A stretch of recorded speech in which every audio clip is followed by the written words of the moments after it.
dakika chache sana unaweza kufanya diary yako. Amen. Kuna peni yako. Amen.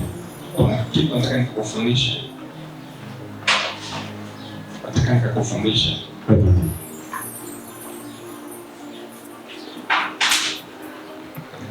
Nataka kukufundisha nguvu ya maombi. Nataka kufundisha nguvu ya maombi. Power of prayer. Nguvu ya maombi. Kama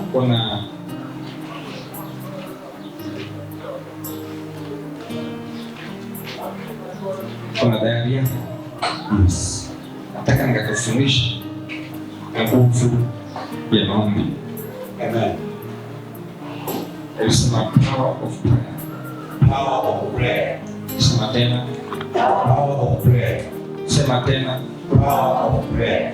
Hallelujah. Amen. Maombi ni kama injini. Amen. Maombi ni kama injini ya maisha ya Mkristo. Amen. Na ukisoma Biblia kuanzia mwanzo mpaka mwisho, utaona nguvu ya maombi inatajwa au maombi yanatajwa. Amen. Na wote watumishi katika Biblia waliomba. Tukianza na Kristo mwenyewe. Kristo alikuwa ni Mungu, lakini akaingia kwenye prayer. Akaenda au alikuwa ni mwana maombi. Amen. Akawa ana fast lakini anaomba.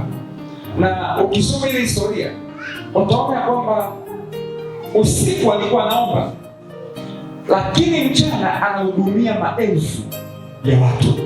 Amen. Lakini alikuwa ni mtu wa maombi. Tukimchukulia Musa alikuwa ni mtu wa maombi. Amen. Alikuwa ni mtu wa maombi. Elia alikuwa ni mtu wa maombi. Amen. Sasa hivi kuna watu ambao au kuna watumishi wanaadimaya, wanatamani wawe kama Elia au wanataka wawe kama Elia. Amen. Kwa nini wanataka wawe kama Elia? Bwana Yesu asifiwe sana. Amen. Wanataka wawe na nguvu kama Elia kwa sababu gani?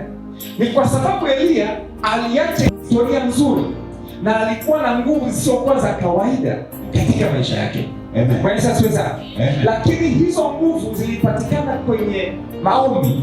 Zile nguvu zilipatikana katika mlima wa maombi.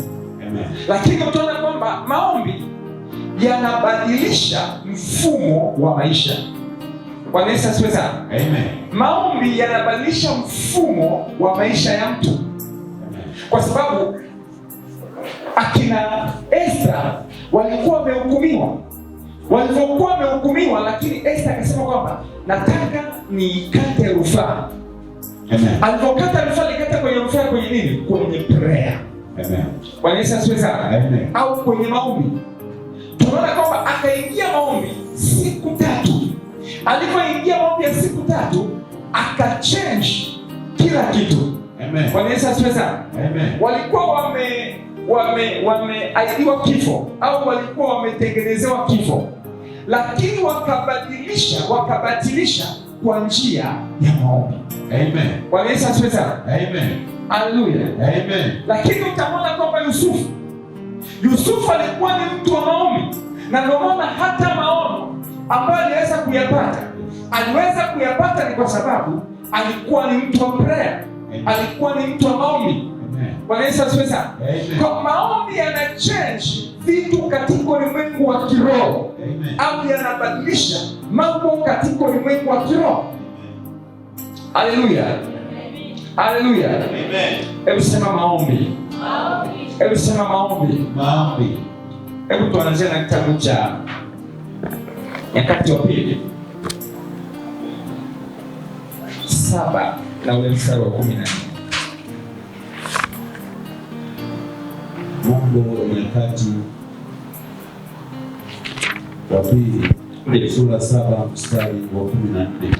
Neno la Mungu linasema, ndio, ikiwa watu wangu walioitwa kwa jina langu watajinyenyekesha ndio, na kuomba hebu sema na kuomba Hebu sema kuomba.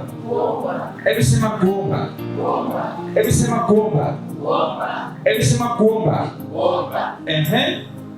Watajinyenyekesha na kuomba. Na kuomba. Na kunitafuta uso. Na kutafuta uso. Na kuziacha njia zao mbaya. Na kuziacha njia zao mbaya.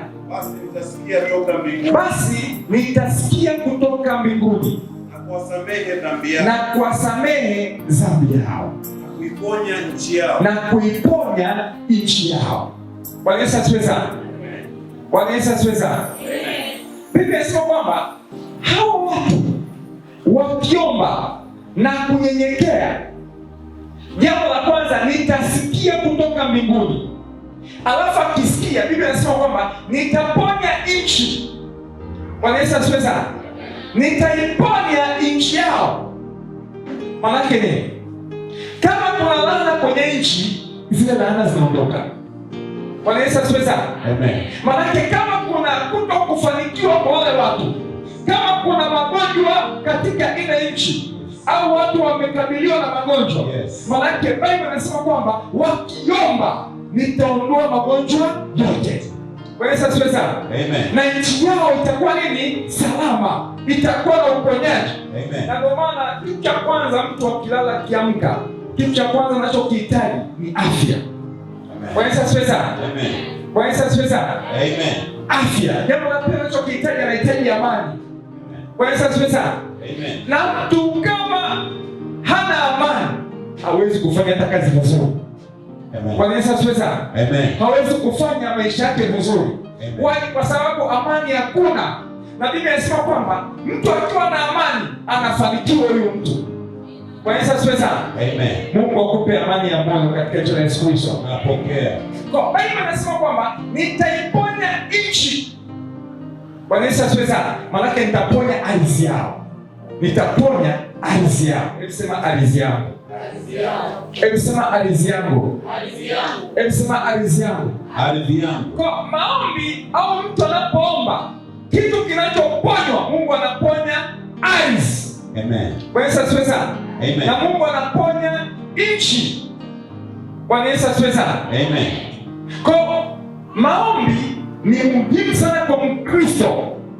Na Mkristo asio wa kawaida. Kuna watu ambao wanatamani kwamba wawe Wakristo wa kawaida. Na Mkristo wa kawaida huwa anapenda sana kuombewa.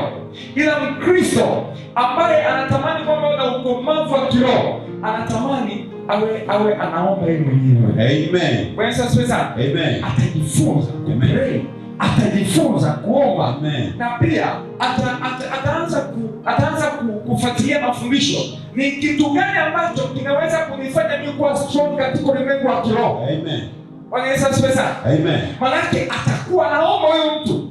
Na akiomba kuna vitu katika ulimwengu wa kiroho vitaondoka katika maisha yake binafsi. Amen. Lakini katika ulimwengu wa kimwili atakuwa anatembea yuko hodari. Amen. Bwana Yesu asifiwe sana. Amen. Na maombi yanaondoa mitego mingi katika maisha yetu. Amen. Bwana Yesu asifiwe sana. Amen. Mtu anayeomba hawezi kunaswa katika mitego. Amen. Bwana Yesu asifiwe sana. Amen. Katika mitego. Unaweza kushangaa kwamba kuna mitego mingi sana imewekwa katika ulimwengu wa kiroho. Amen. Shida ni kwamba watu wengi hawaujui ulimwengu wa kiroho. Lakini ulimwengu wa kiroho unavyo operate. Na ndio maana kuna mtu anaweza kawa anaumwa. Yes. Lakini akienda kwenye vipimo. Yes. Wanamwambia kwamba mbona hujui chochote. Amen. Lakini yule mtu yuko hoi anaumwa. Amen. Maanake huyu mtu anaumwa magonjwa ya rohoni. Amen. Bwana Yesu asifiwe sana. Amen. Bwana Yesu asifiwe sana. Amen. Nakumbuka kuna mtu mmoja kwa daktari mmoja. Yeye ni daktari, yes. Anatibu watu. Bwana Yesu asifiwe sana. Amen. Alafu akapigwa ugonjwa ambao sasa haukuwa na jina. Mikono yake inakuwa inatetemeka, Kwa sasa akawa anashindwa kufanya kazi yake. Sasa kwa sababu yeye daktari wamepima vyote, wanasayansi wakapima, lakini hawakukuta ugonjwa wote. Wakamwambia wewe ni mzima.